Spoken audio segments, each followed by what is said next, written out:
पाकिस्तान में Salahuddin drama YouTube पर block किया हुआ है। एक ज़बरदस्त ड्रामा यूट्यूब पर न दिखाने की वजह से आवाम बहुत परेशान है और वजह जानने की कोशिश कर रही है कि आखिरकार सलाहुद्दीन ड्रामे को एक मुस्लिम ममालिक के अंदर क्यों ब्लॉक किया हुआ है। हम अपने नाजरीन को ये ड्रामा न दिखाने की वजह बताते हैं।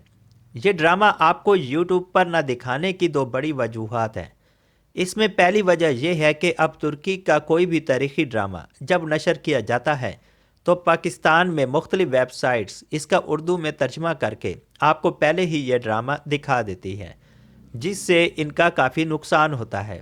और दूसरी सबसे बड़ी वजह यह है कि सलाहुद्दीन अय्यूबी ड्रामे का पहला सीज़न ख़त्म होने के बाद इस ड्रामे का पहला सीज़न उर्दू ज़बान में आपको पीटीवी पर देखने को मिलेगा। इस वजह से आपको ये ड्रामा यूट्यूब पर देखने को नहीं मिलता। नाजरीन, अगर आप ये ड्रामा उर्दू ज़बान में देखना चाहते हैं तो आप गूगल में कुरुल्लुस AS लिखकर सर्च करें और इस पहली वेबसाइट पर क्लिक करके इस ड्रामे के साथ साथ तुर्की के तमाम ड्रामे उर्दू ज़बान में देख सकते हैं।